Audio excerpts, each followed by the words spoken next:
Hey Mueller junkies, this is AG, and I want to thank HelloFresh for supporting Mueller, She Wrote. Go to hellofresh.com/AG60, that's AG60, and use the code AG60 to get a total of $60 off. That's $20 off your first 3 boxes. We'd also like to thank Skillshare for supporting Mueller, She Wrote. Skillshare is offering Mueller, She Wrote listeners 2 months of unlimited access to over 20,000 classes for just 99 cents. To sign up, go to Skillshare.com/AG. Again, that's Skillshare.com/AG to get 2 months of unlimited access to over 20,000 classes for just 99 cents. You'll be glad you did.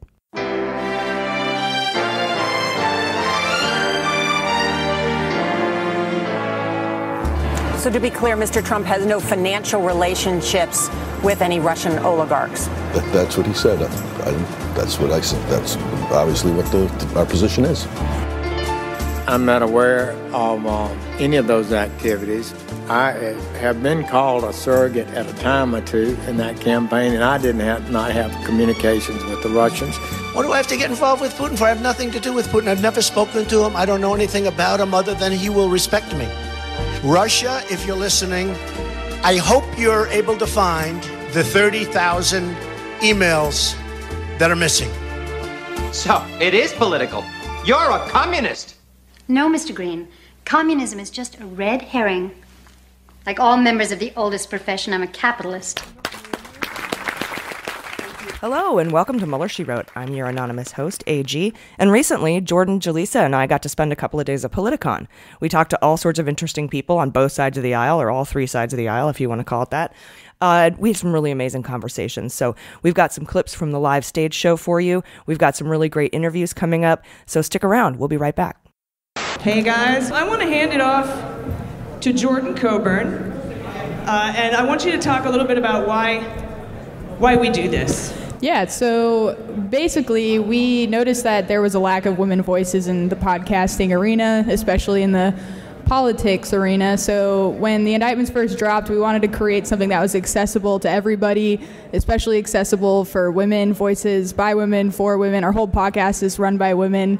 Everything that we do, merch, subscriber managers, everything, we always use women, and basically we just wanted to make something that could follow the investigation from week to week, and it was going to be palatable to everyone. We don't want people to listen to us and think we're being pretentious and talking about things they can't really catch up with. We're very step by step with how we report, and if anyone ever has questions, we love having those on the podcast, and it's very organic, and it's a really fun, we like to believe you think you're, it's like you're hanging out with us in the room when we're doing it. All right, thanks, Jordan. Mm-hmm. Nice. And Jaleesa, can you get into a little bit why it's important that we at least kind of reach out to and maybe understand or kind of cooperate a little bit with young people, particularly as we come up to these midterm elections? Definitely. I feel like one of our guests will have a really nice in-depth dive. Yeah, and I'm feeling a little old compared to one of our guests too, so I'm going to give my elder millennial perspective here. I mean, looking around the room, you can see how many young people, if you want to judge them, there's only so many of us. And I do feel like that's because traditionally, we care about less important things, and we're in a post-9/11 millennial generation, so I think the pressure is more on for these young kids to care about what's happening in their schools because, and in their lives, it's reaching them in places that it rarely has before. And a lot of youth are post-Columbine, too. I feel like there's a lot of things that other generations just didn't have to think about. So we're being forced to think about it. And it's slowly getting there. What was it, 26% for the 18 to 29 turnout? So, I mean, that's low, but still progress. I mean, if we get that to 30%, it would be a game changer. Just 5% more of youth would just take this place over. So I think it's important for us to know our powers and know our voice is important. And children are the future. So, before global warming kills us, yes, you're important. Yeah, definitely. I love this kid. He's got a shirt with Jesus on it, and it says, "I didn't say that." I love it. Fantastic. That's absolutely fantastic. And speaking of young folks at the ripe old age of 17, Cameron Kasky is an activist and an advocate against gun violence. As a survivor of the deadliest high school shooting, which occurred at Stoneman Douglas High School on Valentine's Day of 2018, Cameron has gone on to co-found the student-led gun control advocacy group Never Again, MSD. He also played a significant role in organizing the March of Our Lives protest in March of 2018. Cameron comes to us as a member of Gen Z, who can shed some insight into what the youths think in politics. Everybody please welcome Cameron Kasky. Gen Z. Yeah, it's me, everyone. Hey, guys.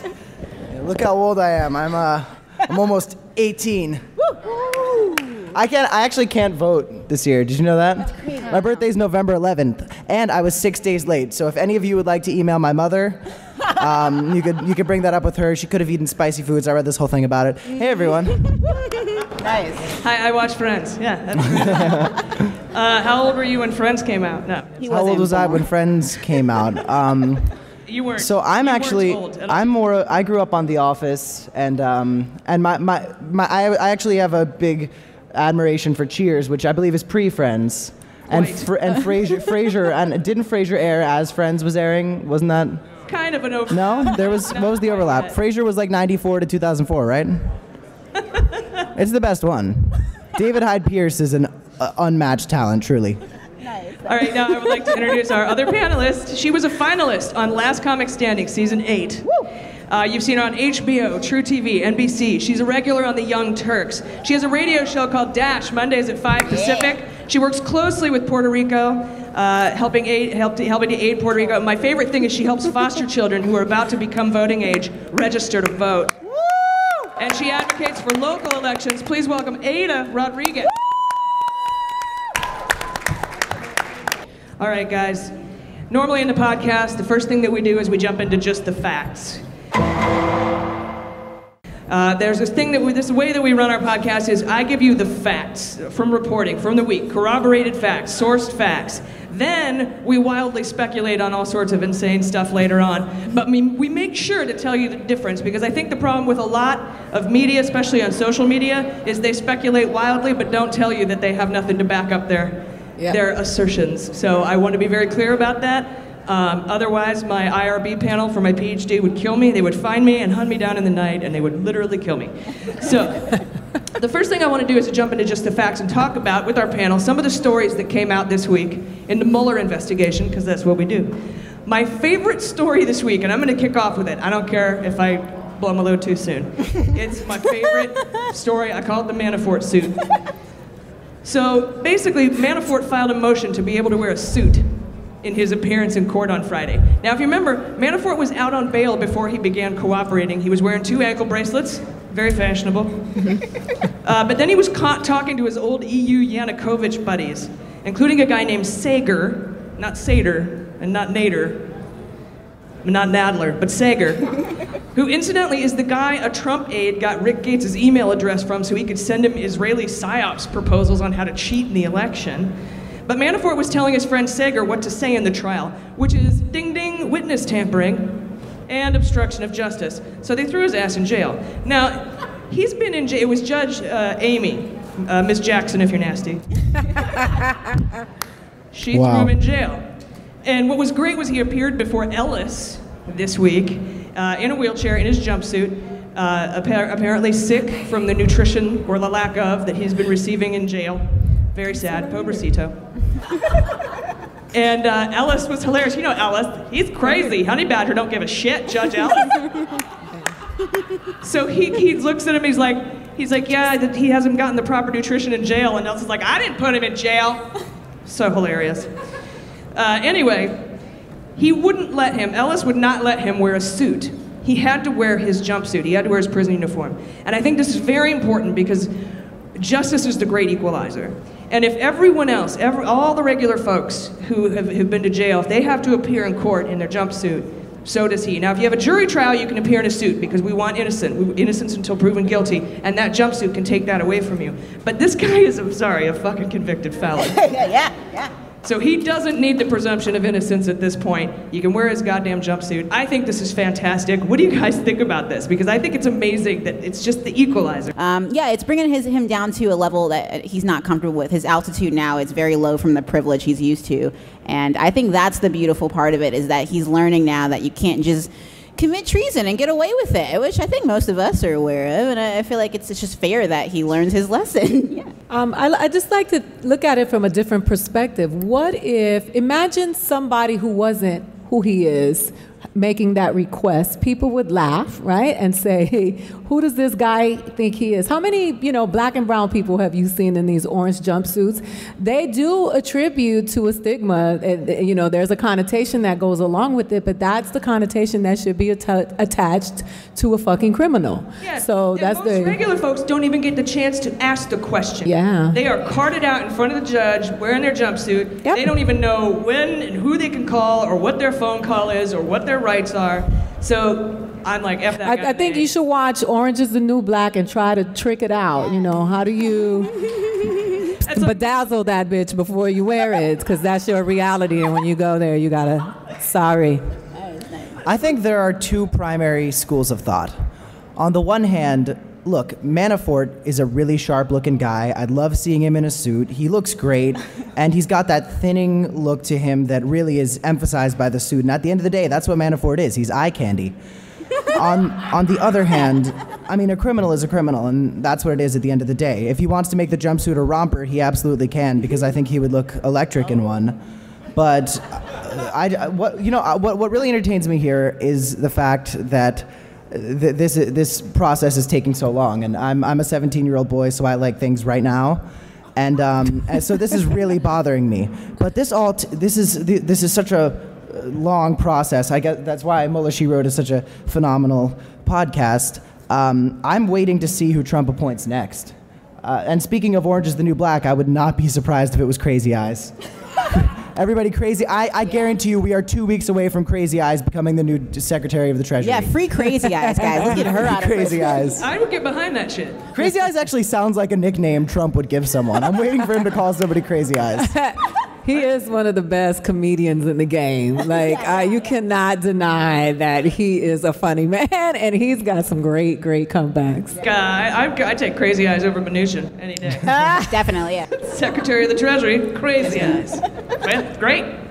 Fine, I'm fine with it. All right, second story I want to talk about. I call this one Mangiante. Something else that happened in the news this week. Simona Mangiante, Papadopoulos' fiance, it rhymes, provided ABC with a photograph of her Italian passport because Scott Stedman had come out and started questioning who she was, how old she was, where she's from, where she was born, etc.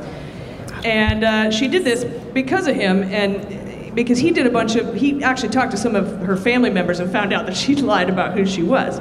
ABC took one look at the passport photo and started asking questions. And Mangiante then finally had to admit that she doctored it to lie about her age. She said she was 34 when she's actually 37.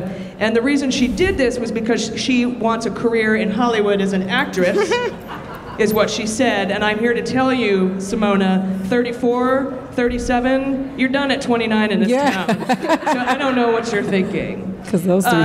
But we've been questioning her identity for a while. Since March of this year, when it was reported that Oleg Deripaska, aluminum guy, aluminium if you're across the pond, he was on a yacht near Italy when Papadopoulos was there. And I'm convinced that Mangiante is a Slovakian-born Russian agent sent by Deripaska. That's conjecture. Okay, I don't have anything to back that up, other than interesting timing of where boats were in certain seas. But her accent's wonky, and now she's admittedly lied about her age and doctored her passport.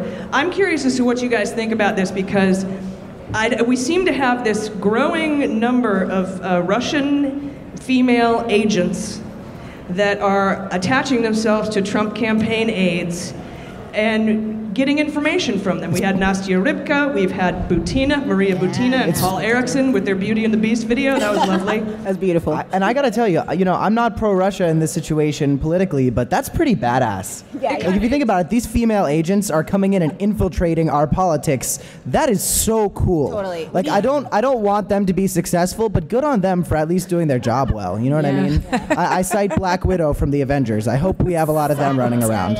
Yeah, it's using men's desperation against them, which is satisfying to see on one hand, but I'd say the expense of our country, it's a little bit different. Yeah, like Paul Erickson, you're a 3. You're dating a 9. Check yourself. Something's up. I feel like we need accent. You might want to check in with the FBI. We need Angela Jolie to play one of these spy women in these Russian movies that are going to come out about Mueller. She did. Yeah. Right? Salt, right? That was what she was? Yeah, take that. Now they got pepper, they got cayenne, they got all of them. We got a whole rack of spices. I was wondering why there have been a lot of pictures of Kanye with Russian agents lately. That seems interesting.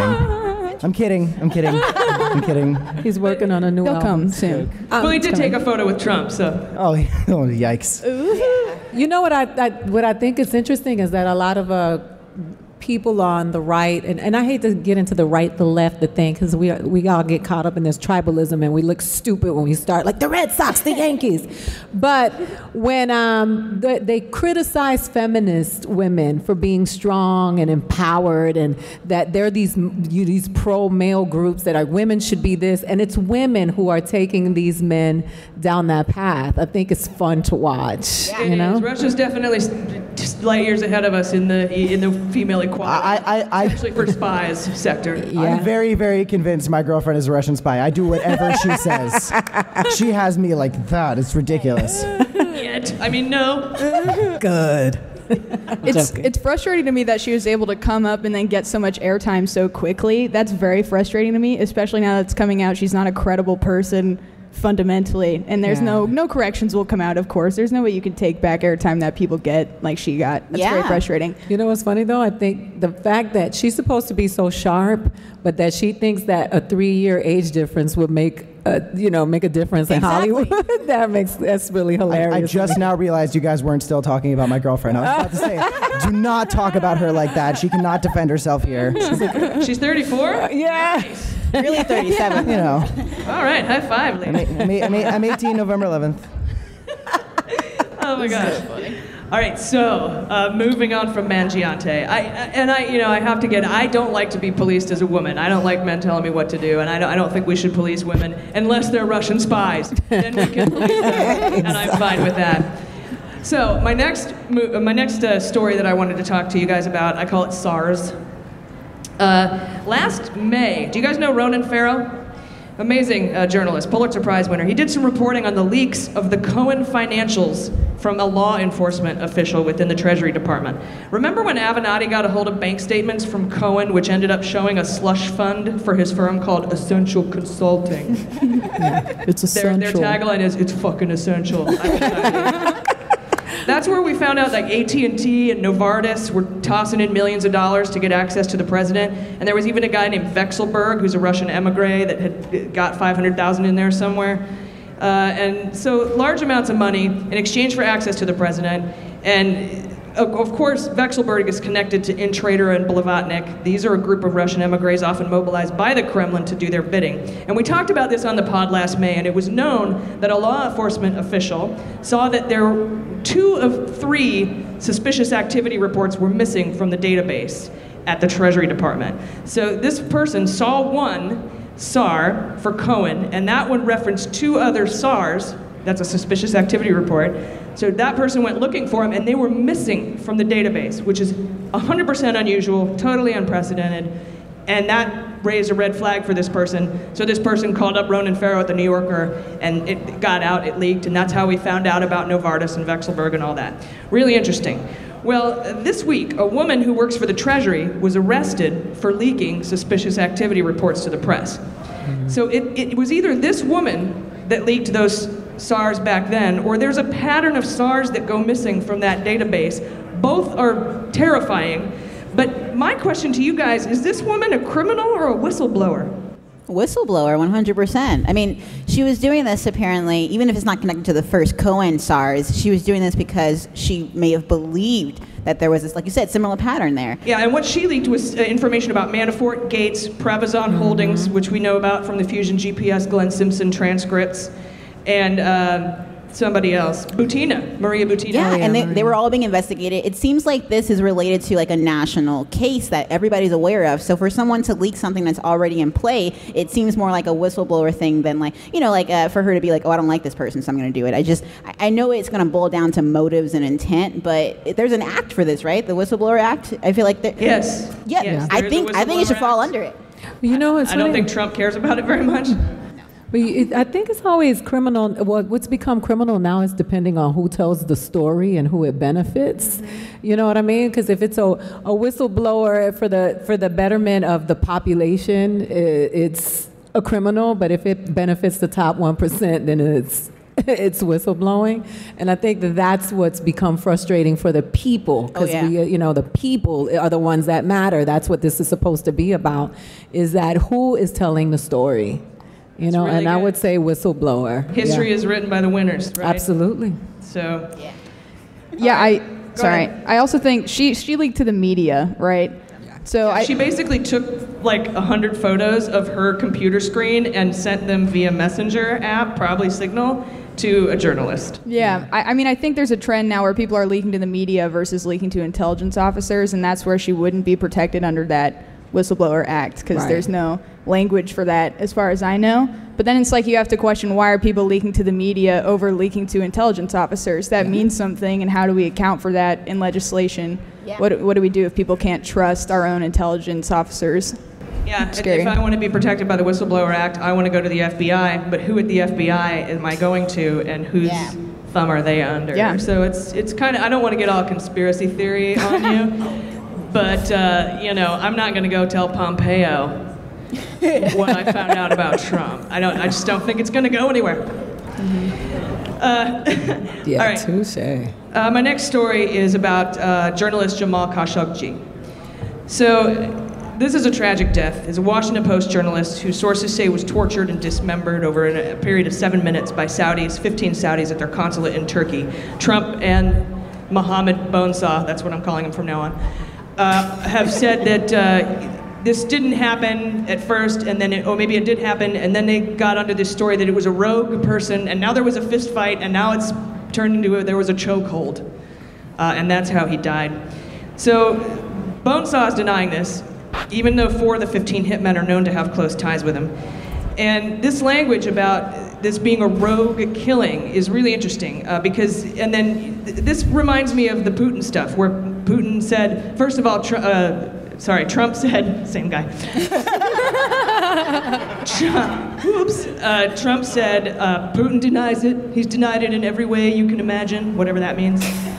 And then after he denied it, he says it was probably not Russia. It could have been a rogue actor, a 400-pound guy in his bed. Well, we're now hearing the same exact rhetoric about Khashoggi. And the interesting thing is that the rogue Saudi that they are trying to blame this on is a general. His name is Ahmed Al-Sisi. And Ahmed is also a guy with ties to the Trump campaign through Nader. He helped fix the 2016 election. So are they blaming this guy so they can get rid of him for his knowledge of the election interference? Are they killing 2 birds with 1 bone saw? And because even Mnuchin backed out of the summit, right? So yeah, that's why the Dow went plummeting like my grandpa's blood sugar that one time in Colorado. Look, Mnuchin, I'm actually all about Mnuchin not going to that investment thing. I think that we need to absolutely punish Saudi Arabia and the leadership for the disgusting bullshit they're trying to pull. I think that saying every single thing Trump does is bad is a waste of air. You can't pretend that this person does 100% bad things. But the one thing that royally pisses me off about his rhetoric all the time is the fact that somewhere he decides to just praise these people who do the shit that he wants to pull. Now that's not me hinting at the fact that I think Trump would advocate directly for violence against anybody, besides the fact that he's done that a couple times. But I do think that from a foreign policy standpoint, if we do not come down with the hammer to Saudi Arabia right now, we are looking weak, and we're basically complicit in this horse shit, because as long as this continues to happen, we are going to watch these dictators thrive under Trump's rhetoric. And the problem is, Trump's rhetoric is, in my opinion, as harmful as bad policy, because from a policy standpoint, Trump has been Trump has some teeth with Russia. He armed the people the people of Ukraine with deadly weaponry, which President Obama did not do. What you got in exchange, by the way, for them closing down their investigation into Paul Manafort? Of course. But as long as bad people are being fought with weapons, I'm fine with that.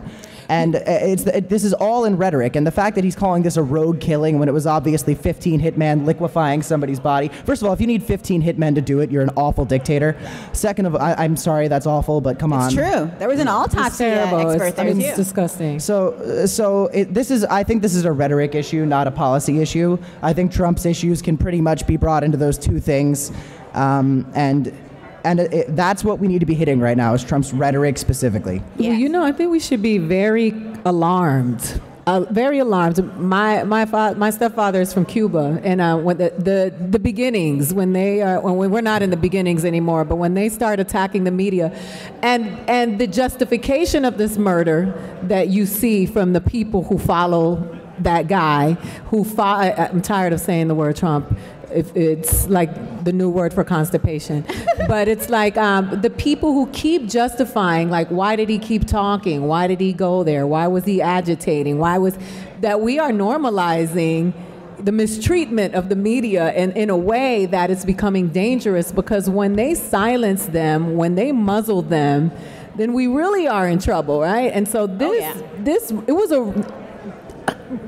like the little kids from Lord of the Flies. You know what I mean? They killed Piggy. Like, that was how horrific that was.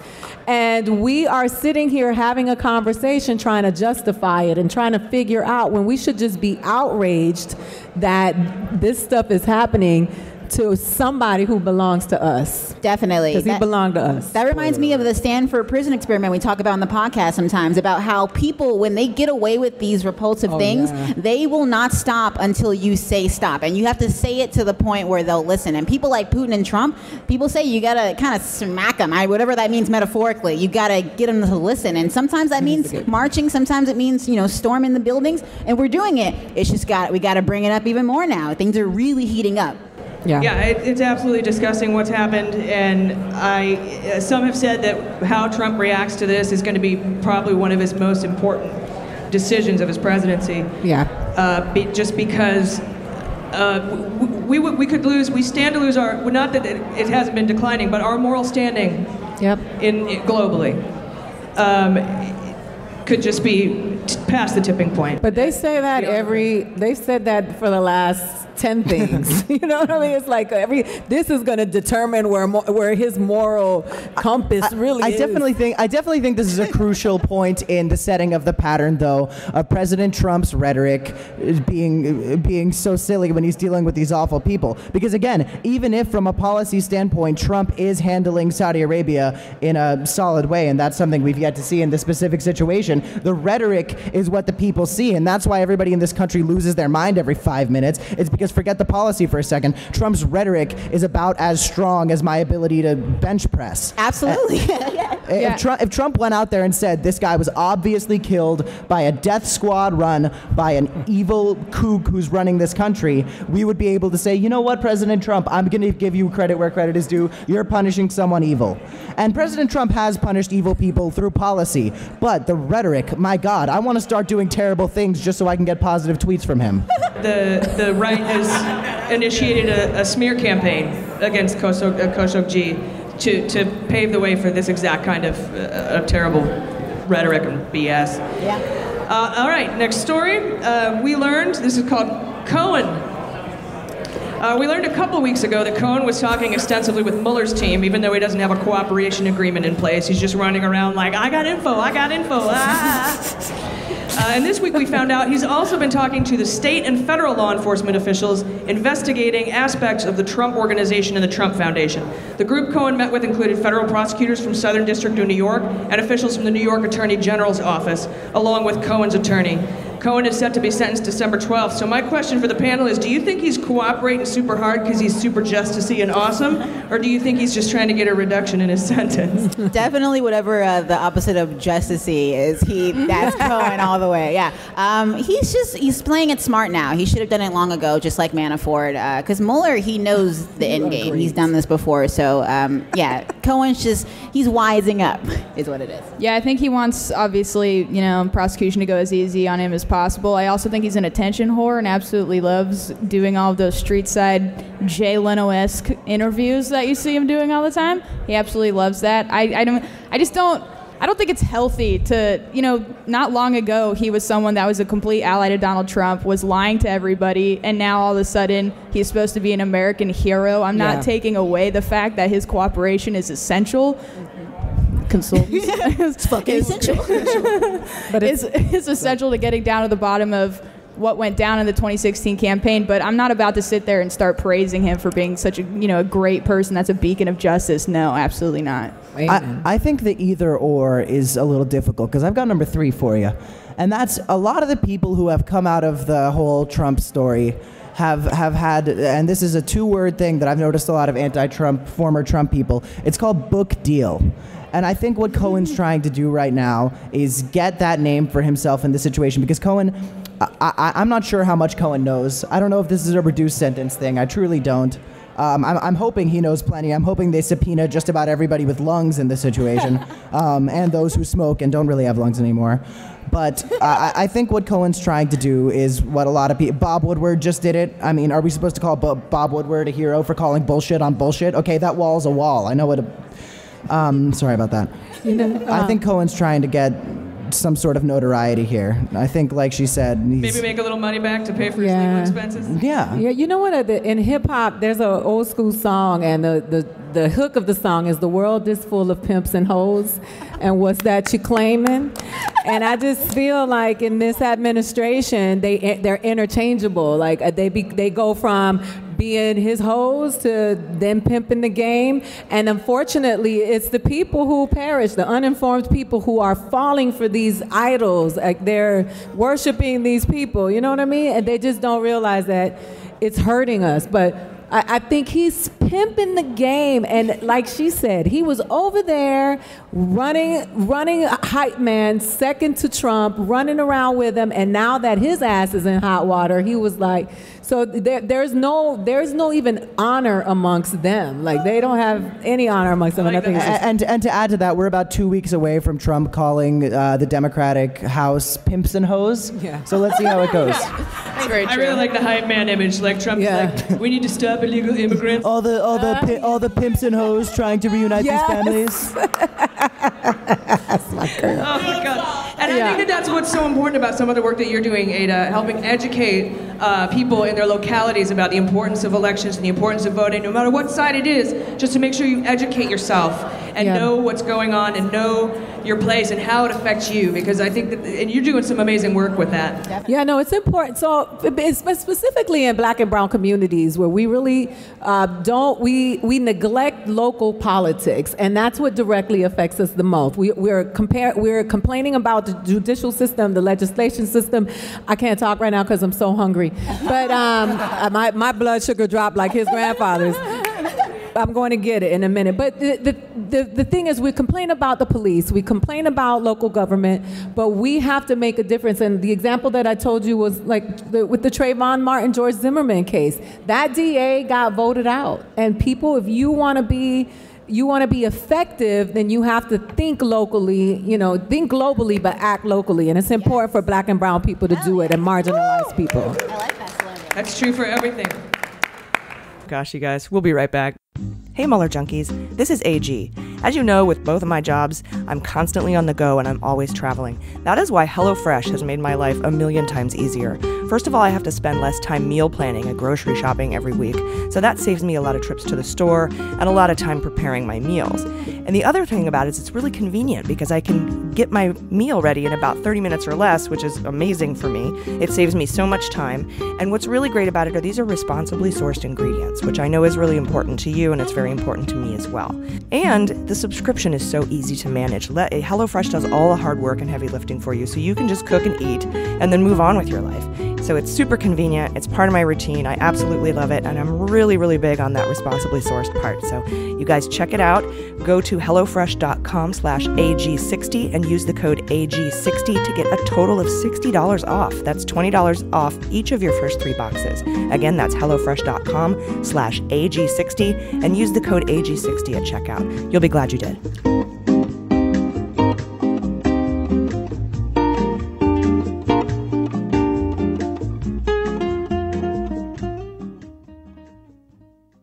All right, so thank you for listening to Just the Facts. We're going to play a game right now. Do I have a volunteer from the audience that wants to play the... Yeah, get up here, you. Okay, hell yeah. So this game is called 3 Lies and a Lie. Basically, each of our panelists is going to read a quote for you. 3 of them are things that Trump has never said, and 1 of them is something that Trump has said. 3 lies and a lie. So I'm going to pass these out. Yes. You do that one. Yes. Oh, thank you. You do that one. Our panelists do not know which is the real quote and which is the fake. God. So let's start down with Julissa. And please feel free to act out, do an act out. We're all improv, we're all actors here, even though I've lied on my passport to make myself 37. Because 37-year-old women still have a really hot chance here in this town.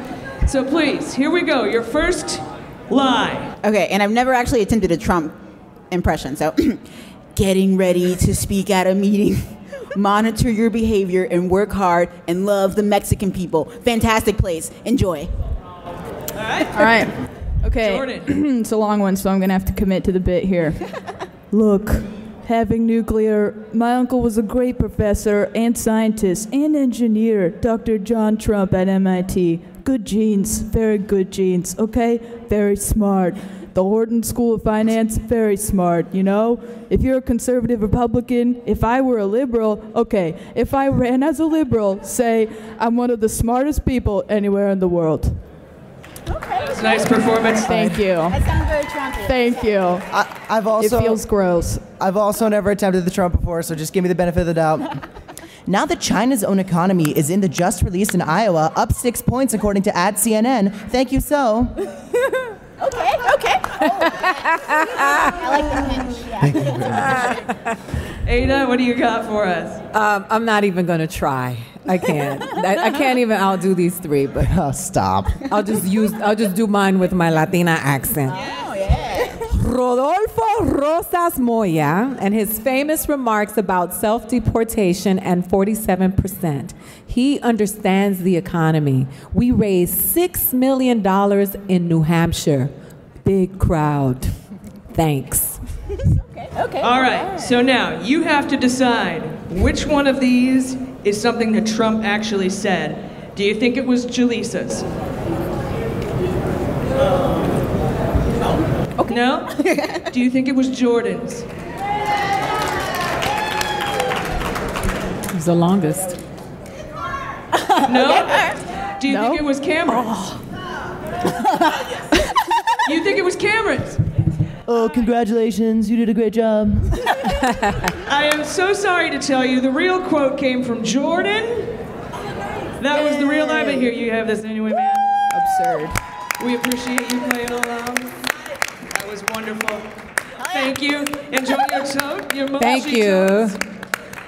Ladies and gentlemen, now is the time when we take questions from you about the podcast, about what we do, about what Aida does, about how Cameron's doing, maybe something Jordan's working on, anything you want to ask Julissa, and anything about the Mueller investigation or politics in general. We are now ready to field your questions. We have a microphone right over here.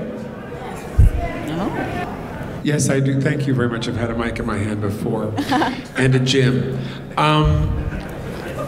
My question to the panel is, do you think that Mueller was lying about his health?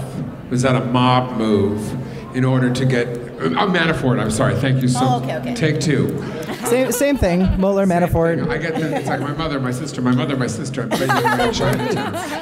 Do you think that he was doing a mob move to get out and not realize that there are, like my good friend Aida Rodriguez says, that there's tons of black and brown people in jail who have been treated 10 times worse than this man has been treated, and they're for unjust crimes and nonviolent crimes. Do you guys feel that he was pulling a mob move, of what I call? I would call it a Brady Bunch move. And here's Jason why. Stewart here, just so people know who I am. If it was a move, if he's not actually infirm, and I don't want to mock anyone who's infirm. My mother has gout. Her feet swell up because she eats meat and drinks bourbon every day forever. Fucking score. Awesome. Mom, love you. I would call it a Brady Bunch move. Did you see the Brady Bunch where they got rear-ended? Or they rear-ended that guy, and then they show up in court, and the guy has the neck brace on, and then Mike Brady drops the book, and he turns his neck, and they're like, ah! I was hoping somebody would drop a book in that courtroom.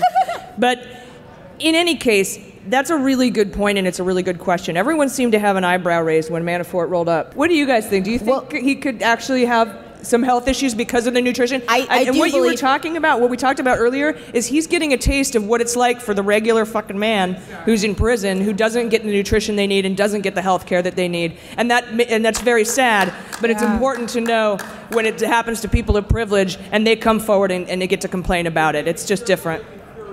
I mean, they're not having kale shakes in prison. Yeah. So I agree with you. And I think that, you know what happens is that when you are a criminal and you become subject to the court of law, you are subject to those are the rules. Like, nobody gets to say, you know what, I really need some gluten-free stuff in prison because I have an intolerance. Somebody walked up to Manafort and said, "You still believe in privatizing prisons, motherfucker?" That's right.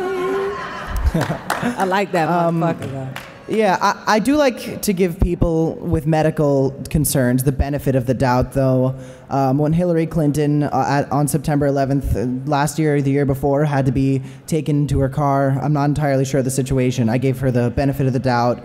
I've got family members who very often are sick and have difficulty with physical activity. On the March for Our Lives tour this summer, my fat ass could hardly get off the bus half the time. So if somebody's going to have a medical concern, I really like to offer them the benefit of the doubt. I also think Manafort's a hack, so I don't care. Woo. Yes, I understand he's in prison. I also like to give prisoners the medical benefit of the doubt. I think that people in the prison system of the United States are already mistreated enough. And while Manafort is getting his just desserts in a way, I think that people need to be treated with a bit of respect, whether or not they are the people propagating that shit anyway. I agree with you, Cameron. But it can't just be him. It has to be everyone. Sure. I wholeheartedly agree. People in prison are treated like crap. You have a gram of marijuana, you're treated like a violent criminal. It's awful. Not here, though. Next question. Oh, sorry. Oh, I was just going to add to that. The reason I think it's real is because he's not used to this. I think someone like him in his position of privilege, he's so used to everything being easy. His health is taken care of. His food is top notch. So I think his body is actually reacting very quickly to. His body is rejecting prison. Yeah, he's not. I'm not saying he doesn't deserve it, but he may have physiological reactions to his lifestyle. He's allergic to prison. Yeah, exactly. Yeah. Allergic to accountability. I think. My new podcast name. I'm stealing that. You should. It's. Yeah, no, well, he wouldn't have. I don't think if he was able to wear a tux, or a suit, I should say, he would show. Yeah. That'd be great if they give him the blue Mexican tuxedo. I don't think. In court. I find I have a hard time believing if he was wearing a suit, he would come in doing the whole same theatrics. I don't know if that's fair to call it theatrics. Like, I believe him that he's having adverse effects, but I do think he's going to spend a lengthy amount of his sentence trying to get out of his actual prison time, and he's going to try to appeal for house arrest as much as he can, basically. Yeah, his sentencing is until February 8th, so his ass can sit in jail until then. Right. Next question. There was an article recently about that people are speculating whether or not the Mueller investigation is really going to have this cumulative ending of, well, I hope impeachment, but they're suspecting that it's just going to end and possibly be sealed at the end. Even though I'm a loyal weekly listener and love it to death, I'm petrified that this might be the case. But if you could predict an ending to it, do you guys have an end date in your mind that you think is realistic at this point? I have a prediction, and this is obviously all speculation based on everything that I've seen and read. First of all, going all the way back to Mueller's dissertation days, his master's thesis, where to him the whole of justice is what's important. It's not the individuals who are involved. And I believe that he errs on the side of this country, and it's the American people. And so I think that he will find a way to make sure, whether it's through a speaking indictment or whether it's through a report to Congress, that the public will get, if not all, at least some of the information about what's gone down. I think November is the time frame we're looking at for crimes of collusion, and I call them crimes of collusion because that's how Rosenstein referred to them in his Department of Justice memo outlining the scope of Mueller's investigation. They are crimes of collusion. I can give you the U.S. code if you want, but you guys believe me. So I think it's the November timeframe for crimes of collusion and obstruction. And whether that's a report on obstruction, I don't think he's going to indict Trump. I think that he believes that it is that it's not the job of the American people, but the privilege of the American people to decide what happens to him, what happens to Trump. And so he's going to leave that up to either impeachment or we vote his ass out in 2020. That's how I think it's going to go, and I think we're going to learn a lot in November. But then, come February 8th, when we get the rest of it with Manafort sentencing, there could be speaking indictments released. I think he probably already has some sealed indictments on the docket that haven't dropped yet that are set to trigger if either Rosenstein or Sessions are fired.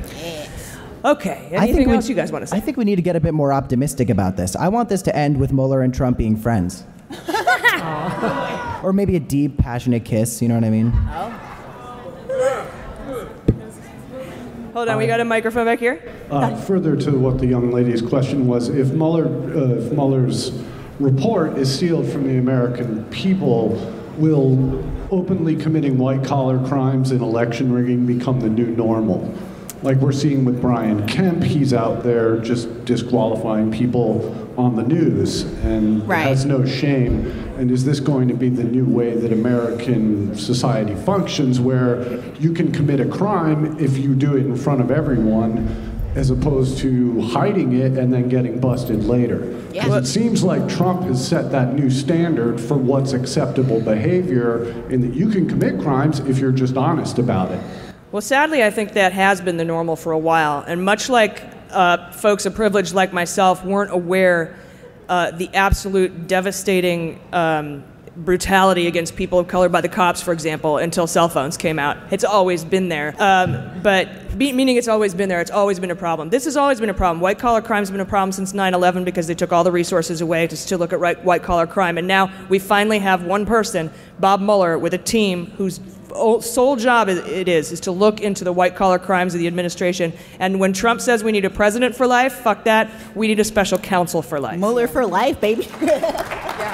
And we are recording from our hotel headquarters at Politicon this weekend. And joining us today is the co-host of the You're Making It Worse podcast. He used to work in politics for the likes of Clinton and Anthony Weiner, and he's now on staff at Newsweek. Please welcome H. Alan Scott. H. Alan, welcome to Mueller, She Wrote. Hi, I'm so glad to be here. I am so glad you're here. This is an interview. I've been excited about this all weekend, so I'm super thrilled to have you. And when we first got in touch, I have to say the thing that jumped out at me from your bio immediately is that you worked for Anthony Weiner. And some of us and some of our listeners lay the blame on the election swinging for Trump directly on Anthony Weiner's laptop, the Weiner laptop. And Comey, reopened the Clinton email investigation just 11 days out before the election, based on some emails that hadn't been reviewed from that laptop. And we sort of have a love-hate relationship with Comey at Mueller, She Wrote. So we were all waiting for the IG report to come out from Horowitz on the FBI New York field office. So I was wondering if you could maybe lend your insight or shed a little light on what you think went down with the reopening of that investigation and what kind of an effect it might have had on the election. Well, I think the blame more lays on James Comey than Anthony Weiner. I mean, Anthony Weiner, it's hard for me to speak ill of Anthony Weiner because I do, as a person, think he's a very good man. He was always very good to me. Just to clear up, I worked for him during his first mayoral race in 2005 before he sent the dick pic. You look like you're 26. I know, I'm so not. But I like how you're like, I know, but I am not. Thank you, the Juvederm. So I worked with him in 2005, but I think a lot of that blame lays with James Comey because Weiner has an addiction. He had a problem. This wasn't a surprise. The emails, they were there. We already knew that they existed, and anyone with common sense would know that the emails that they had to look into was just like any email. They download to the computer you sync your email address with. I mean, of course, that's going to be a copy there. And that's when that happened. I remember sitting there watching the news that day being like, oh, he logged into his iCloud account. on, you know, Huma's computer. That's what happened here. It's the same emails. Of course it's going to be the same emails. And that's exactly what they found, 7 days later, 5 days later? Right. It's really the mismanagement of James Comey specifically, but also, too, I think it was an agenda from the New York sort of FBI field office and the hatred that they had for Hillary Clinton. I mean, I don't know where it came from. I don't know where it even started because, I mean, clearly these people, both current FBI agents and past retired FBI agents who'd done some work just sort of, you know, pro bono for the FBI and some assisting other agents, had this bias against Clinton. And it's like they were in cahoots with Giuliani for some strange reason back to when he was a district attorney, I think, or who knows how far it went back. But it really all lies with, I think, Trump's campaign influencing, knowing that they have these connections with the FBI agents and knowing that they were involved in, because they're the New York field office closest to where the email and the computer lived.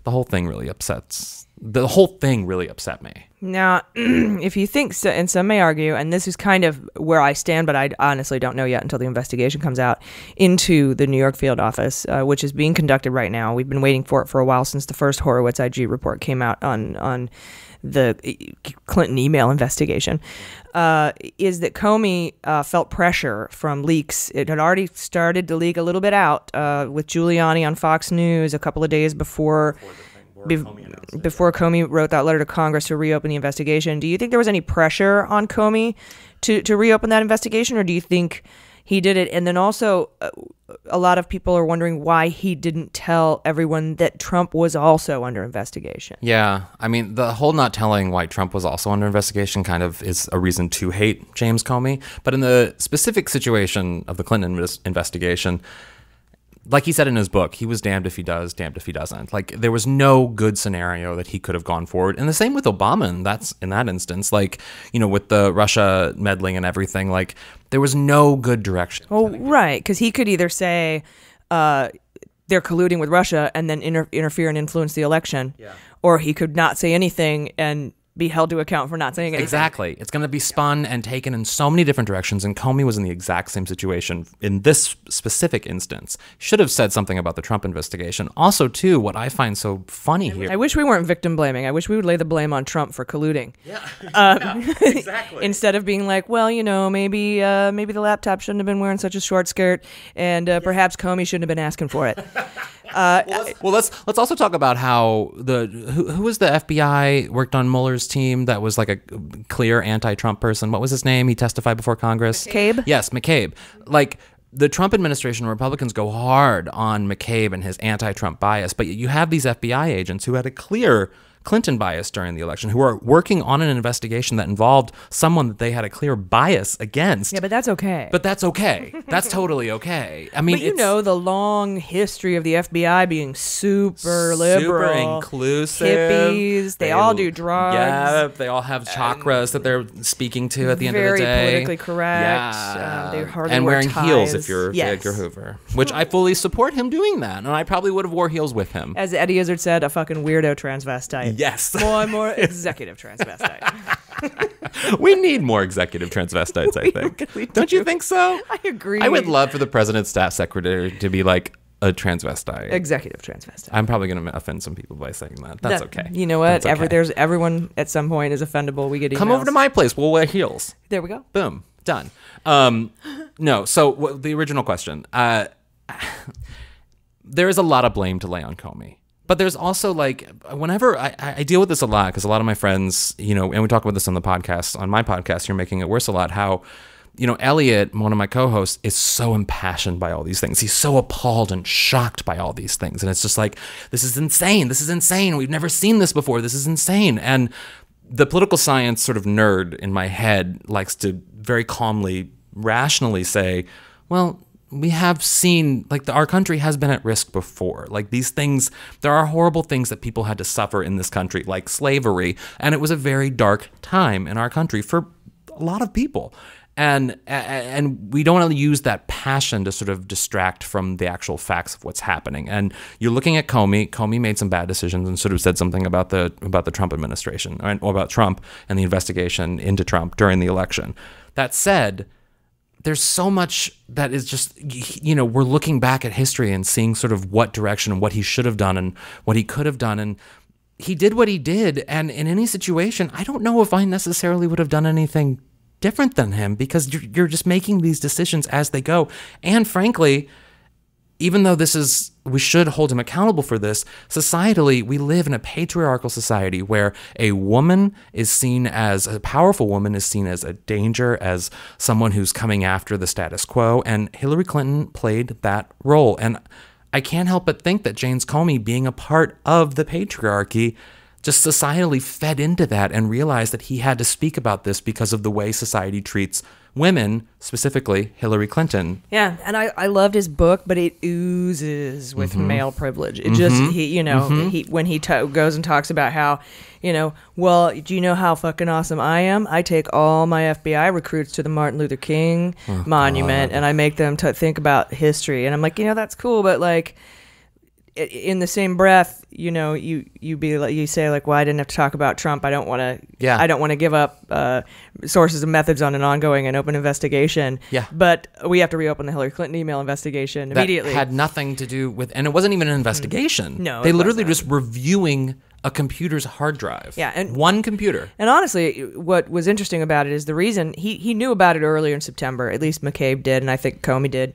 And they were going to try to sit on it until the election went through, mainly because they thought they didn't have the technology to sort emails and delete duplicates. So they thought it was going to take weeks to review all the emails on the laptop. Well, they found some genius said, I can just do a pivot table, bro. Yeah. And eliminate a whole shitload of emails. And when he found out, as the election was approaching, they're getting ready to leak this from the Giuliani side, and it's only going to take me 5 or 6 days to go through these emails now, where I thought it was going to take weeks. We can get it done before the election. I have to come out and do this. And you're right, he had no good choice. He had no good choice. It still fucking sucks. Well, I also think that I do think the Giuliani side, I think from the beginning, Comey probably knew that there was nothing to this, that this literally was just a duplicate email address on a computer that the emails were downloaded to. Idiot. He's not a dummy. If I figured that out sitting in my shitty apartment in Los Angeles looking at the news without having seen anything, you think Comey probably has someone who's probably figured that out too. My age, not 26. It's not like Martha Stewart who feigned ignorance of what insider trading was, but then tried to cover it up by having her assistant do that. Like, you can't obstruct justice and cover something up that you didn't think was a crime to begin with. Totally. So it's exactly that situation. Or Hillary Clinton thinking that somebody stealing or hacking into her servers meant they physically had to come to her house and remove them. She's not a dummy. Yeah. She knows a thing or two. Ooh, I can vouch that she is a very smart person on camera and off camera. But that said, Comey's not an idiot, and I do think that he probably just assumed that these were duplicates and had nothing. But because of what was happening with the influence of Giuliani on the New York field office and the FBI agents, they had this bias against Clinton. Because they knew this information. They knew that they had this in their arsenal. Trump campaign probably pressured them to push this forward and push this to try to distract the election in some way. Or who knows what outside forces were doing it. Well, there was Giuliani on Fox saying, we're going to have an October surprise. Yeah. And in 2 days. It's going to be an October surprise. Because that one October surprise wasn't enough. Right. The grab her by the pussy no. wasn't enough of an October surprise. Well, when you have WikiLeaks to release a bunch of Podesta emails the same day within hours, you can kind of mute that. It's just like an October 2016 was the month of surprises. It was ridiculous. That was such a stressful month. Yeah, and it's just hard to know. And again, we should lay the blame squarely on the conspirator, which is Putin and Trump. But also, to imagine because, Anthony Weiner, I can say this for a fact, that Anthony Weiner is a proud Democrat, proud liberal, a very, very, very liberal public servant. And if you take away his addiction and his problems that he had and the arrogance, because he did have a lot of arrogance, he fundamentally was a very, very good public servant who did a lot of good for his community. And to imagine that, he's sitting there, I guess he was in rehab at that point. Maybe he's in prison at that point. I don't know. He's sitting there realizing that what he did is the reason why Hillary Clinton is going to lose. Imagine carrying that weight. Even though he's a bit of a scumbag, I still feel for that, because that just sucks. And in some way, he was even used as an arsenal against sort of Hillary Clinton. I feel like Goodwill Hunting. It's not your fault. No. It's not your fault. No, but seriously, Anthony Weiner was kind of used in a way. Yeah. And so was Huma. Huma was used as well. Yeah, Huma Abedin. That's. Yeah, it's sad all around. Oh, I feel, but I do hate James Comey. Not so much because of what he did, just because of the type of white dude he is. He's very arrogant. Yes, he's an arrogant. He's the kind of white dude that, at Starbucks, he would get really... He acknowledges that, though. Yeah, he does. He does, but he would get really, really, really angry if, the order doesn't come within, if his order didn't get delivered immediately after the person who ordered before him, he's furious. I do that. Yeah, well... That's justice. I mean, is it, though? Fair is fair, man. I'm in line. I'm in line and I ordered after her. Where's my drink? Justice has not been served. She has her drink. I want my drink. I'm James Comey. The arc of the universe is long, but it bent toward my coffee. I need my coffee. What kind of coffee do you think James Comey orders at Starbucks? Oh, God. He probably orders a half-calf Americano, but he specifies that it needs to be 2 shots and not just the 3. With maybe some caramel. Yeah. Oh, yeah. Or maybe a dash of cinnamon because he's basic. Pedestrian. He would wear Ugg boots if he could. I saw Gina Davis at Starbucks one wearing juicy sweatpants Juicy and Ugg pants? boots. Yeah. Okay. All right. I supported it. I did a Women in Media conference with her. She's a rad lady. She's rad. She's a giant. She should be president. She's giant. She's She so is tall. I'm she is tall. massive. But she is fucking She's tall. Sigourney Weaver level. I don't tall. know Allison what Janney level. kind of magic and trickery they do in the movies to make her male leads look as tall as she does, but it works. Genuinely incredible. Those special effects really. Can you are imagine ones. if we just had powerful female actresses run the government? I'd be down. Like Angela Bassett as Attorney General. Vivica Fox. I want to pass on that. Okay. Yeah. All right. Gina Davis. I'm down. Gina Davis, I will take as president. All right. So I wanted to ask you because we're an all women run podcast and we're LGBTQ plus allies and members. And I wanted to know, I know what it's like to be a woman in podcasting, but one of my co-hosts is gay, but I don't know what it's like to be gay in media, especially gay in politics. And I was hoping maybe you could talk about some of the experiences that you've had, but positive, negative, anything like that. Yeah, I mean, I've definitely had the whole, you only care about a certain set of issues. And they think that, because you are gay, gay rights, of course, is going to be top of your list, which it is, but they don't seem to realize that, being gay is in every aspect of a social economic system. So you care about other things? Yeah, shocking. For example, marriage equality was denied from same-sex couples for ever until 2013. And during the height of the HIV/AIDS epidemic, you had couples who were being not legally wed, who had worked. I mean, they were in their 50s and 60s sometimes. They had worked their entire lives. They had paid into the system with Social Security and with their 401ks and everything. And that money didn't go to their surviving partner. And so that partner now is having to go, a baby boomer is having to go work until they're 70s, 80 years old. They're getting denied, senior assistance at housing. They're getting discriminated against in housing. They're healthcare. They're getting denied healthcare because of, before Obamacare, because of pre-existing conditions, just because of they weren't able to sustain a job because they were taking care of their partner when their partner was dying of HIV or AIDS. And I mean, there are so many levels of where gay life sort of feeds into our social conversation during an election period. And I think a lot of straight people who are allies, who are legitimately allies, they talk about love is love. They talk about it gets better. And they talk about being inclusive, which is all wonderful things. But it's also invite us to the table for the healthcare conversation, because there are serious issues in healthcare that gay people specifically have to address. A lot of straight people don't know about the HIV pill PrEP that basically blocks HIV infection, 99% effective at blocking the HIV infection from entering a person who is HIV negative. And that is a vital health need that could minimize HIV/AIDS in this country to crazy low numbers. And yet straight people don't even know about it. They're completely oblivious to it because they don't associate gay with healthcare. Yeah, and when I joined the Navy, I was one of the first women in the nuclear program. They failed to staff a GYN because they forgot I have a vagina.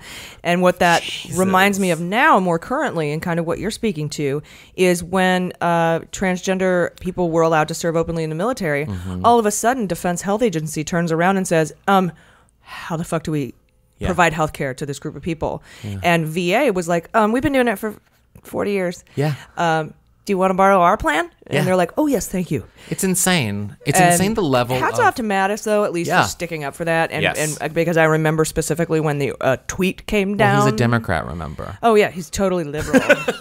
Socially liberal mob Yeah. thug. But when that tweet came down, no more transgender people in the military, Mattis is like, don't listen to him. Yeah. We have done 6 studies. We're doing 4 more white papers. Yeah. Everybody's cool with it. And we are already millions of dollars into developing this health program. Yeah. Just... It doesn't, and the thing is like, it's such a minimal amount of money compared to the national defense budget in terms of what is used on trans healthcare. Yeah, $8 million. Yeah, it's nothing. And we spend... It's a wheel in Iraq. Yeah, and we spend 10 times that on Viagra. Yeah. Which, by the way, I 100% support. Yeah. I used Viagra once for fun in San Francisco. It was a great day. And we have a lot, we have a lot of active duty service members and veterans who have PTS and Yes. ED and female sexual arousal disorder. So it's like, you know what? Get it. I'm happy and proud to spend my taxpayer dollar on that to make you whole after serving your country. Exactly. No matter what it is. Yeah. And you're right. The amount of money is minimal. He was trying to blame it on money. $8 million versus a $900 billion budget. We're cool, dude. Yeah. The TRICARE contract alone is a $70 billion venture. So it's not that. I mean, the thing that blows me away is that people, like I was saying earlier about one of my co-hosts who gets very passionate about those issues, and it's easy to place, all of the blame on the president and to focus all of the energy on taking down this president, which is true. But what's even more important is that like these measures, Congress can stop. Congress can prevent them from going forward if we elect a Congress that supports the values in which you're so passionate about. Yeah, and we've seen it with the Russian sanctions, where this Congress passed them, not just Saudi Arabia right and now. Then Saudi Arabia with Khashoggi, they are like, nope, we're gonna trigger the Magnitsky Act, and we're gonna make sanctions if you don't step up and do some shit. Congress is powerful. Congress has the power. They haven't used it these past few years because ever since, I guess, Woodrow Wilson, we've been pushing a lot of sort of power within the executive branch.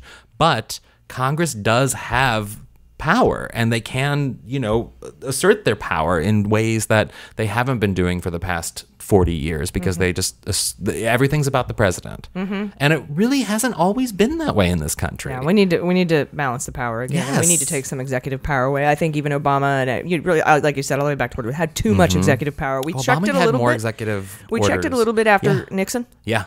Yes. But just because I like Obama's executive orders, DACA, et cetera, doesn't mean that it's good that the president has that much power. And we're feeling the ramifications of that now when somebody who you don't agree with is in power. He's got all 3 branches dangerous right now, and he's chipping away at the 4th, which is us. Yeah. And we really, that's why it's super important to vote.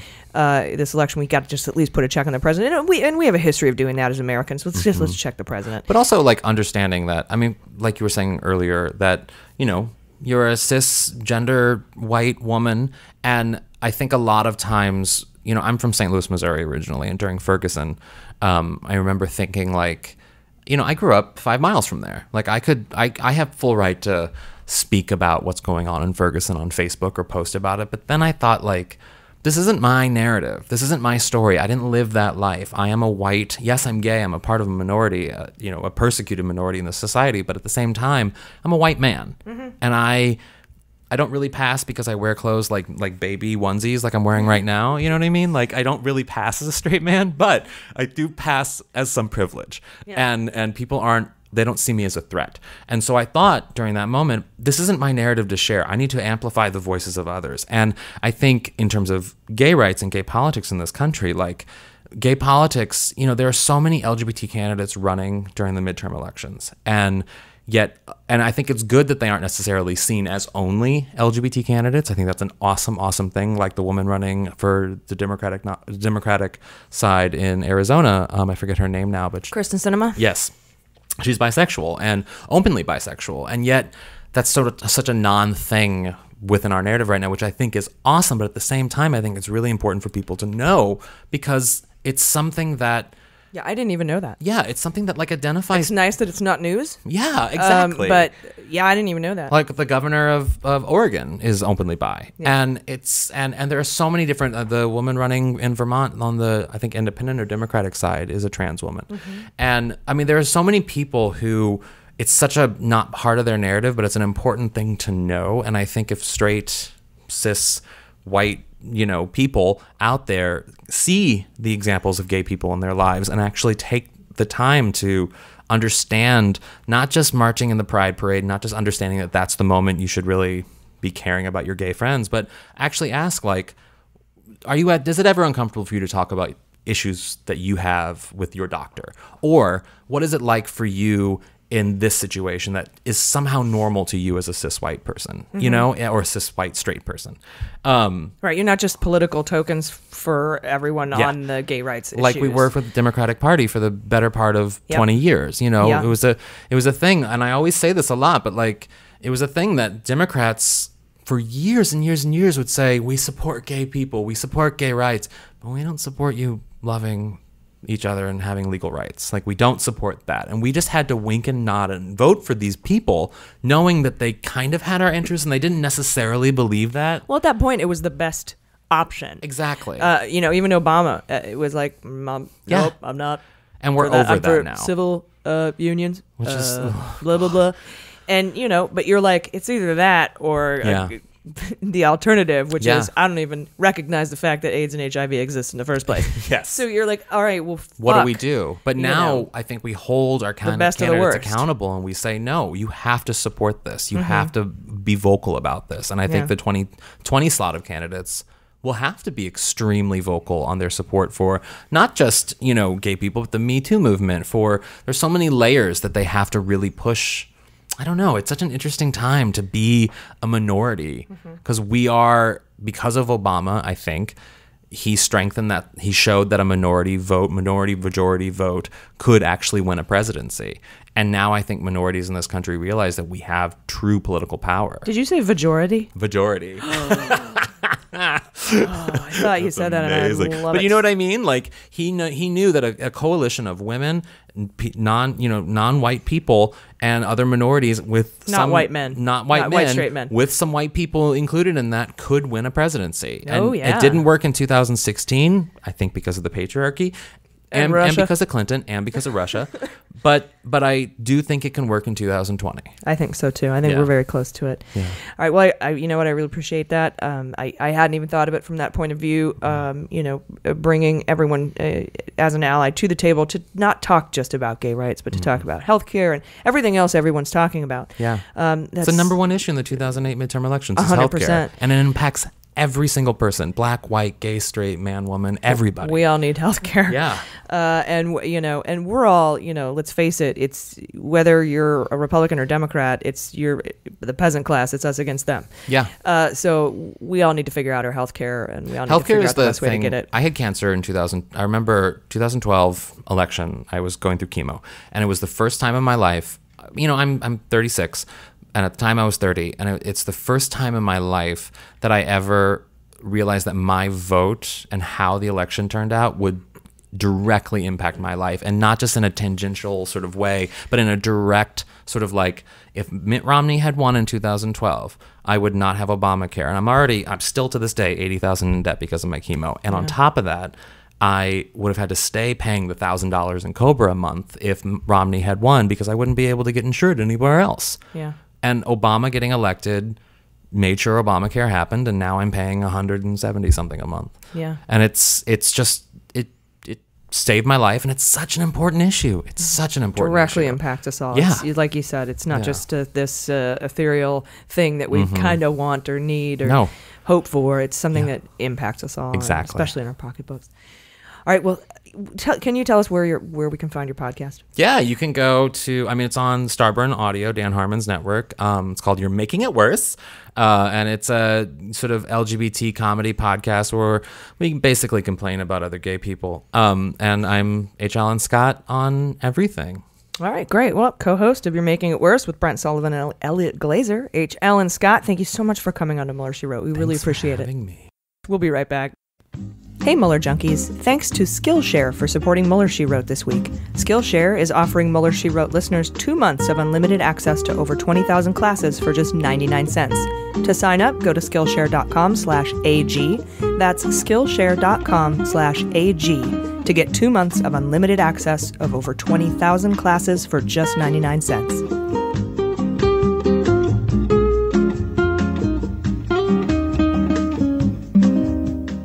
All right, welcome back. My question I wanted to ask you was Kavanaugh.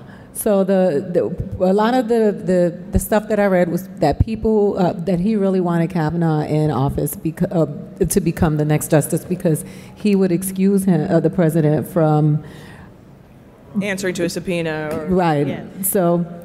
Well, fortunately, I personally think there's 9 people on the Supreme Court, and I don't think there's going to be enough to vote the way Kavanaugh votes.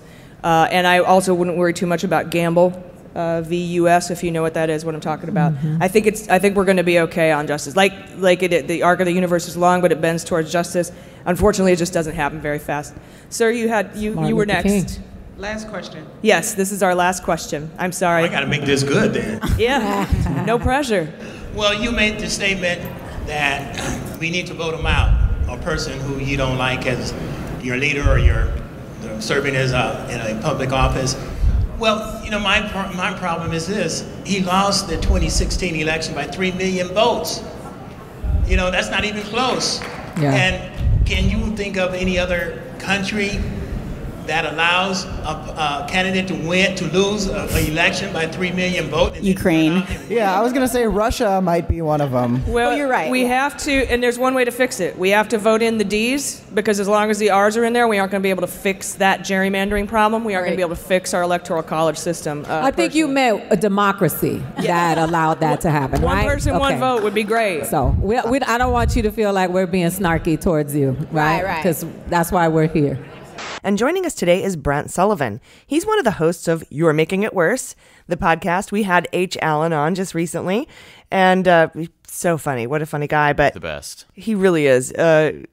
So smart, and I'm really excited to talk to you today because I wanted to ask you about social media. Sure. This week, Twitter came out with a story. They released some numbers, some data this week, saying that they're suspending almost 4,000 accounts, and that there were almost 10 million tweets that came out of these 4,000 accounts from Russian troll farms and bots. And it's all like anti-Hillary. There's a lot of pro-Bernie stuff that came out from them. I should say all lives matter, anti-Black Lives Matter. Sure. Information. And then there were a lot of stuff that came out pro Brett Kavanaugh, and then also against the Colin Kaepernick, the NFL player who's kneeling for the national anthem. But what we wanted to kind of talk about today was sort of not how Russians treat us on social media, because they're very nice to us. They're trying to manipulate us. Yeah. But how we are kind of dicks to each other on social media. And it doesn't actually, like, we're at Politicon this weekend, and I have to tell you kind of what we were talking about before, that when I actually meet conservatives or Trump supporters, which are two different things, let's be honest, right. They don't want to, punch me in the face. I've done a lot of canvassing this year for a lot of the House candidates, because there's a bunch of swing races within an hour of Los Angeles. And the first thing, because when I started canvassing, I've done it before, but not as hardcore as this midterm. And when I started, I was like, I'm going to knock on doors. People are going to tell me to fuck off. I literally, every time I knock on a door, I'm waiting for the shotgun blast to come through the door that I, for some reason, would see before it hit me. And it's ridiculous. And then I actually get out there. I start meeting a lot of Republicans, because in these House races, you're knocking on Republican doors. And I'm instantly reminded that Republicans don't want, gay people and black people dead in the streets. They don't want the disintegration of our society. And it's been an interesting reminder that I think the prism by which we view the world through social media is so skewed. Well, so then don't you have to ask, if they don't want gay people dead and to shoot black people in the streets, then why they're president? kind of talks that way. I mean, I know that Trump's never come out and said, I hope gay people die in the streets. I want to kill all black people. I mean, he said, look at my African American. Isn't he wonderful? You know, and he kind of talks that way, and he sort of does these dog whistles to like super right, like Nazis, basically, like Charlottesville, etc. But like so how do you kind of square that? Don't get me wrong. I offer absolutely no defense of voting for someone who is as monstrous as I think Donald Trump is. I think he has absolutely no integrity. I think we all know he has zero moral compass. And so he'll say whatever it takes to get through that day or whatever he's feeling that moment. But I just think that there are lots of people who aren't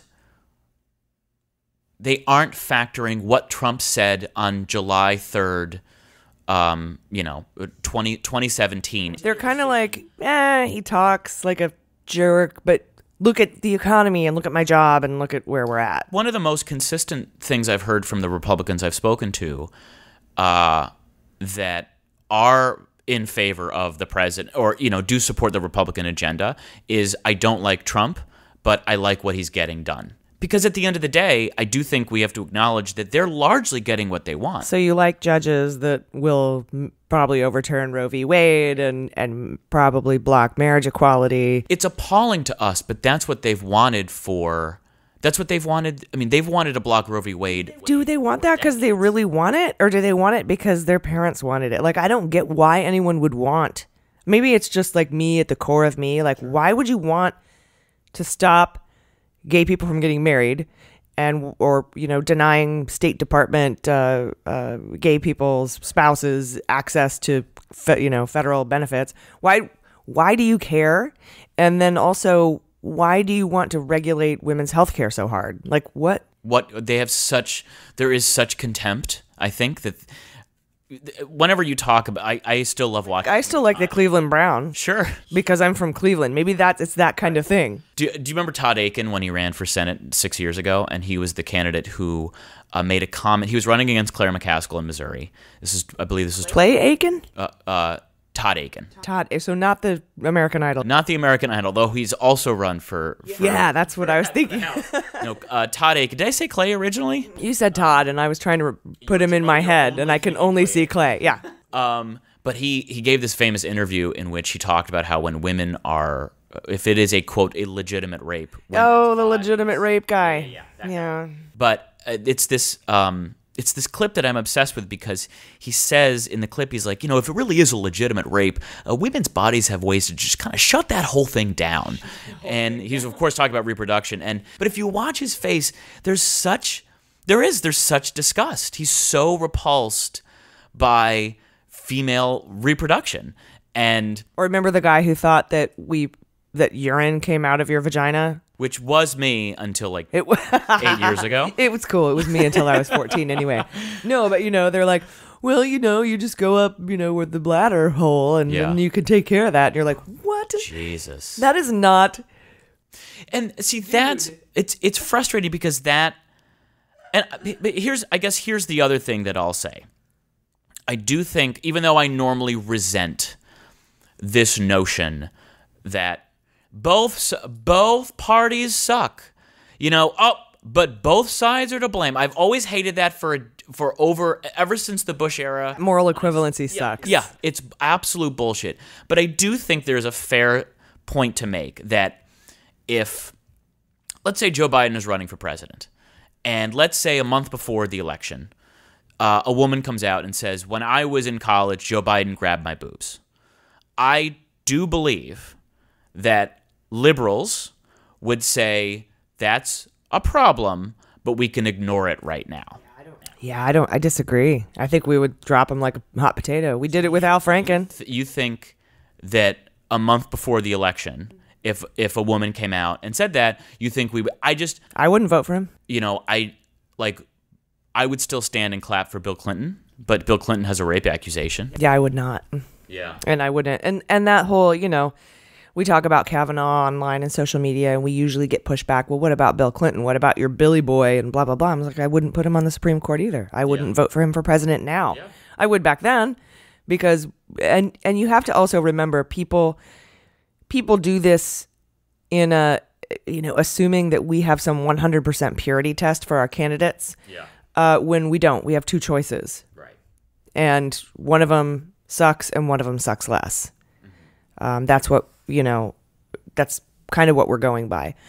Obama was this fantastic, shining light on a hill, but Clinton had issues and Obama had issues and Hillary has issues and they all have issues. I mean, it's not pizza kitchen child sex trafficking ring issues, but it's, it's establishment taking money from, special interest groups problems.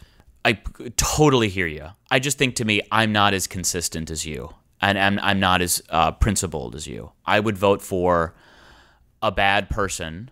Well, that's just it. If Joe Biden had touched somebody's boobs and it's between him and Trump, I got to pick Biden. Right, and I think that's the analogy. That's just what the comparison I'm trying to draw, which is like that's what they do. That Trump is a jerk, and I do believe most Republicans agree he's a jerk / monster, but they say I'm going to get what I want out of it, which is X, Y, and Z, and they couldn't go with Hillary. Yeah.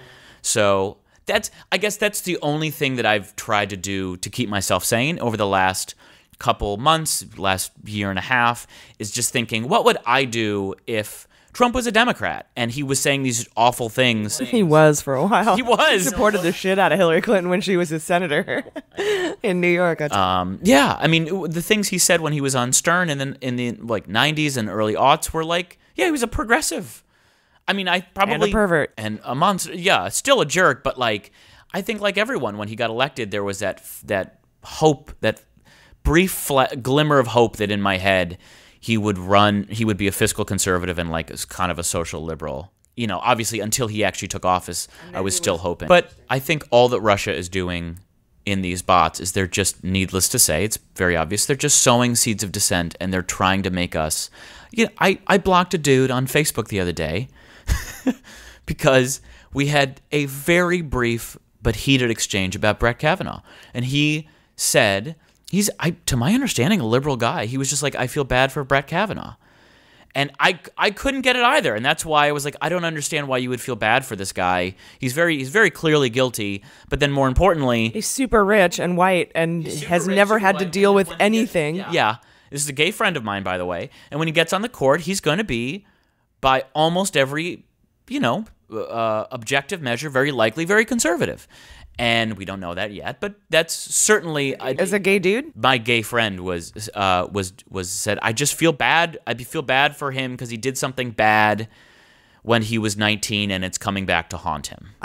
Yes. Once again, I mean, I couldn't just. I get that argument. I do get that argument though, because they don't realize what it does mentally to a female. It ruins her whole life. It seriously wrecks her life. But I kind of get that, like, something dumb he did when he was 17. And basically not a serial rapist, this guy, but just showing off to his friends this, what did they call it? Toxic homosociality, where you're just so obsessed with impressing your friends that you do these terrible things. Right. And then women are over here thinking the same thing, but opposite reaction, saying, attempting rape on a woman when you're 17 affects your whole life? Good that it comes back to haunt you. Good that we're teaching young men, if you do this kind of shit, it could follow you the rest of your life. Good. Yeah. But he's like, that sucks. So I do get that. And also older generations kind of see that as less of a thing because we're like, well, that's how it was back then. I've heard that sentiment before. But I think this is the problem with social media, and this is all that Russia's doing, is that I don't know this guy very well. We hung out a couple times when we lived in New York. I've been Facebook friends with him and haven't seen him in probably 8 years. But within 3 exchanges, I'd blocked him. And you just very artfully represented, a reasonable understanding of argument of what he was trying to say, which is he's not a monster. He's not a jerk. He's not saying I support Republicans who rape women or sexually or assault women.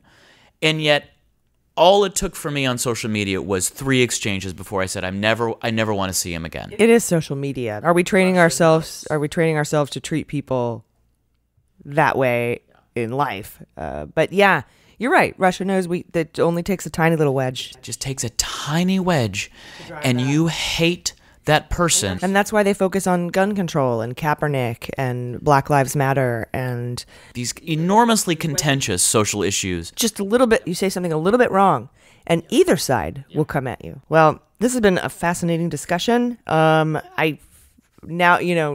like I said, we've been talking to some conservatives quite a bit. There's actually a conservative guy who wants to come on our show that's kind of known to be a troll and trying to get people in gotcha moments. Is it James O'Keefe? No, it's I can't remember his name. He's just this little adorable Nazi-looking fella. Yeah, cool. He sounds adorable. The puffy hair and the short, the fade. Yeah, just cute as can be. Yeah. But Nazi face. Definitely like a Spencer kind of vibe. But, apparently I'm like, he was very nice and he's like, yeah, we should talk. And he's trying to get young people to join the conservative movement. But apparently he's a huge troll and he tries to do these.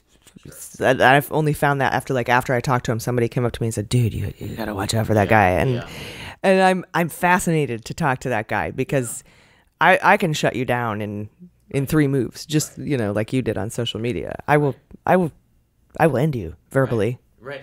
But I'm fascinated to see if he's very like a super nice guy, like he was when he reached out to me, like a sales rep. You know how they're nice when they're selling you stuff, but then once you buy it, we don't talk to you anymore. Yeah. So I'm curious to see if that's kind of his ploy too. I don't know any Democrats that are like that, but I do know quite a few conservatives. It'll be interesting. The beauty is, because it's your podcast, you can just not release it. That's also true, but I think he's going to be recording it for his podcast. Sure. Have you listened to his podcast? No. Sure. But I'm going to get on that. And we'll see how it goes. And we'll hear it here too. We'll put it out. I think it would be funny. Yeah. Personally, I've never had to shut anybody down like that, but I don't know. I've never had. I think it's worth a shot. I mean, I think right now there aren't a lot of their arguments aren't good enough that I think liberals consistently lose. I mean, obviously I'm on the left end of the spectrum, but like, yeah, I think it'd be worth a shot. I'm sure you could. I have a few talking points where I just say this and it kind of ends. Right. I mean, Trump's your president. It's not hard. All right, you guys, this has been Brent Sullivan from one of the hosts of You're Making It Worse. We had the pleasure, like I said, of speaking with H. Allen the other day. This is going to be a great podcast. I can't wait for my listeners to get on board with it. So cool. Well, you guys, thank you so much, Brent Sullivan. Thank you so much for having me. It's been wonderful having you. Thank you for coming on Mueller, She Wrote. I have a quick question for the panelists, real quick. I know we're pretty rough on time. Yeah, we got about 2 minutes left. Okay, for whom do we wish more invulnerability? Mueller or the notorious RBG? Because I was thinking about it, and I don't know which one of them, if I had a potion that could grant them immortality, I don't know who I would give it to. I'd give it to you. I'd give it to RBG. She's got a lifetime appointment. You guys, this has been so amazing. Thank you for being here. Let's hear for Lobby K. Yes. K Street. Thank you, Ada. Thank you, Cameron. I've been AG. I've been Jaleesa Johnson. I've been Jordan Coburn. And this is Mueller, She Wrote.